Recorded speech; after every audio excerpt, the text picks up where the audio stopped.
All right, welcome to this explainer. Today we're cracking the code on Napoleon Hill's absolutely legendary wealth-building secrets. We're going to be looking at a formula that literally took 20 years to build and it proves once and for all that your current job or, your lack of a fancy college degree absolutely does not stop you from getting rich. So, you might be wondering, what exactly is Andrew Carnegie's ultimate secret to success? We're talking about the exact same secret shared by over 500 of the wealthiest individuals in history. Well, to uncover it, we're going to embark on a pretty powerful journey of personal transformation. This is really about fundamentally changing how you think, what you do, and exactly where you need to begin. Okay, so here's our roadmap for today. We're going to start with the call to adventure, then move right through reprogramming your mind, the path of trials, unlocking hidden powers, and finally we'll wrap up by facing the final boss. Let's dive right in. Phase 1, the call to adventure, which is all about cultivating a money consciousness.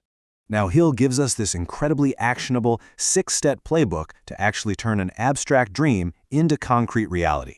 First off, you've got to determine the exact amount of money you want. Be specific. Second, decide exactly what you're going to give in return, because, you can't just get something for nothing. Third, set an exact date to acquire it. Fourth, create a definite plan and start on it immediately. Fifth, write all of this down into one concrete statement. And finally, you want to recite that statement twice daily. This repetition is absolutely crucial. It forces you to see, feel, and actually believe you already have the money.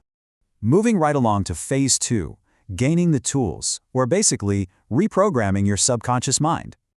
I want you to think of your subconscious mind like this incredibly fertile garden. You have to purposefully plant positive seeds, thoughts of wealth and confidence, using a process called auto-suggestion. Because here's the thing, if you leave that garden unattended, destructive weeds like fear and doubt are just going to grow by default, and they will completely choke out your potential. Next up is Phase 3, the path of trials. This is where action, knowledge, and persistence come into play. So there's a really crucial distinction here between general and specialized knowledge. Picture this. During his famous libel trial, lawyers were literally mocking Henry Ford for lacking a formal education. But Ford? He simply pointed out that he could press a button on his desk and summon a man to answer, quite literally, any question they asked. He proved, right then and there, that you do not need a broad education. You just need specialized, organized, goal-oriented knowledge. Let me give you another perspective. Imagine taking your entire life savings, which at the time was just $500, and blowing the whole shebang on an old doctor's kettle, a wooden paddle, and a piece of paper with a secret formula on it. To the doctor, sure, it paid off a debt. But the young clerk who bought it, a guy named Asa Candler, he had something the doctor completely lacked. He had imagination. By combining a massive, burning desire with that imagination, Candler turned that old kettle into the global Coca-Cola empire. The secret wasn't actually on that piece of paper. It was in his mind. The big takeaway for us here? Your biggest obstacles are usually mental. One specific idea, backed by massive desire, can absolutely transform your life.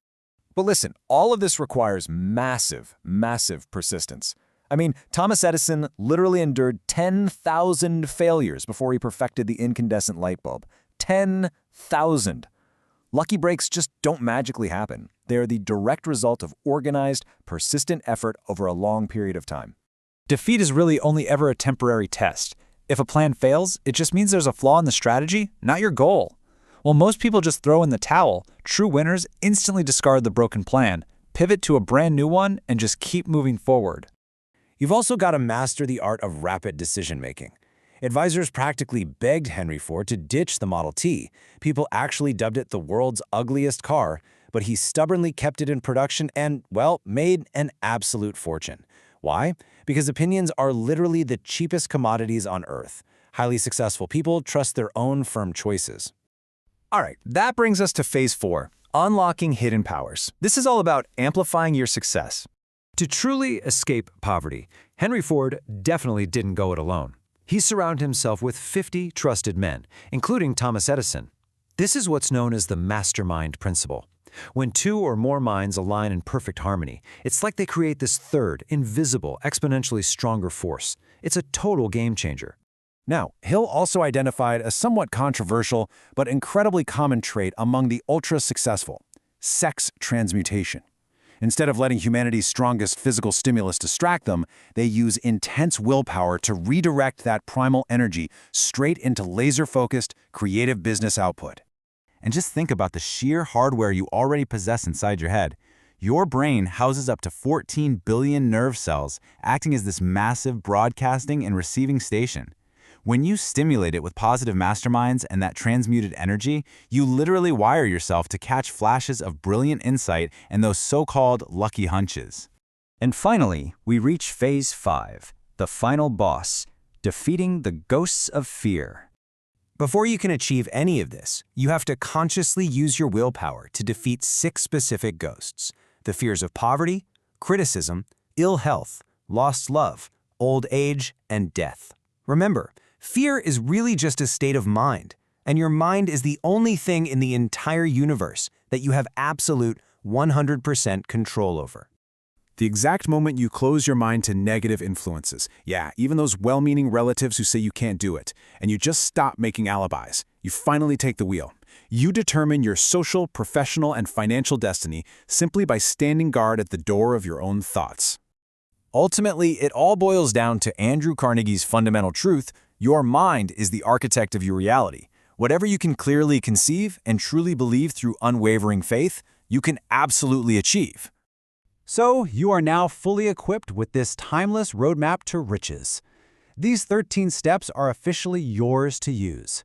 The only thing left for you to decide today is, what is your very next thought going to be?